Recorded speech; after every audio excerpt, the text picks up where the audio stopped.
Welcome to my vlog! Please click the subscribe button, like, and click the notification bell para notify ka palagi sa mga videos ko. Night duty tayo kagabi mga kamae, bali yung ka-duty ko si Ate Brenda and Mera.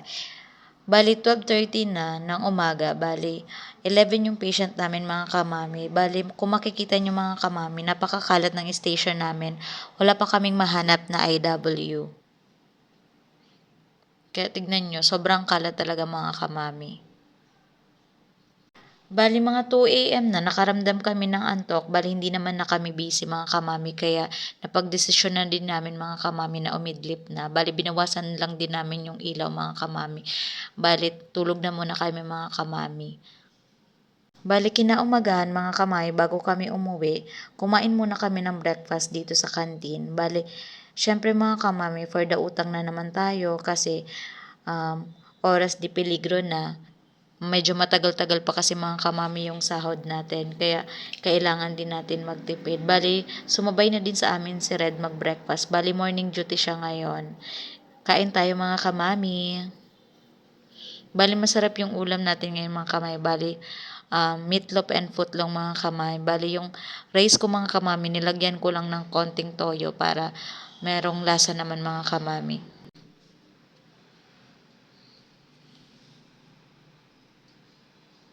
Bali, nag-aayos na naman tayo kasi night duty tayo ngayon ulit mga kamami. Bali, ang pasok ko mga kamami, 11 to 7 pa. Kaso nga mga kamami, yung last trip namin is 4:30 PM pa. Kaya mapapaaga tayo ngayon mga kamami. Maghihintay na tayo ng sasakyan natin. Kasi wala naman tayong sasakyan, kaya kailangan natin maghantay ng sasakyan natin mga kamami. Bali ngayon, yun muna ang ating transportation mga kamami. Huwag tayong masyadong maarte, kaya kailangan natin maghintay ng sasakyan mga kamami.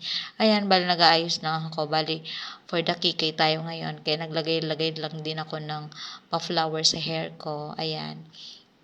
Para medyo maganda naman tayo mga kamami. Then, ayan, bali magle-lipstick lang din tayo. Konti lang mga kamami para hindi naman tayo masyadong maputla.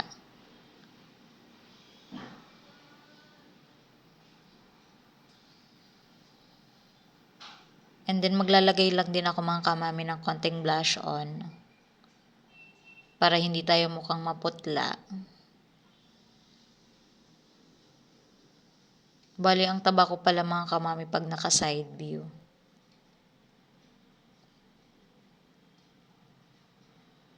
Bali pa naglalagay ako mga kamami ng blush on, nilalagyan ko talaga yung sa may part ng mata ko para pantay naman yung kulay mga kamami. And then after mga kamami, maglalagay lang din tayo ng pabango para medyo mabango naman tayo mga kamami.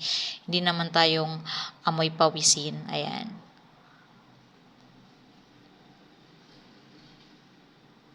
Then, ayan, bali, ayan tayo mga kamami, bali, nakaputi tayo ngayon mga kamami, bali, Tuesday kasi ngayon mga kamami, kaya naka-white tayo, kasi Monday to Thursday mga kamami, naka-white talaga kami. And then, ayan mga kamami, nag-tricycle lang ako, bali, itong nasakyan ko mga kamami is taga dun lang din sa amin. Bali, ayan mga kamami, nung nasa Albay na ako, bali, napag-desisyonan kung dumaan dito sa simbahan, and then, sakto nga mga kamami, may simba, kaya nagsimba na din ako mga kamami, kasi maaga pa naman, 11 to 7 pa naman ako. Then, ayan mga kamami, papunta na ako dito sa 5th floor. Kinuha ko na din yung mga gamot nila mga kamami.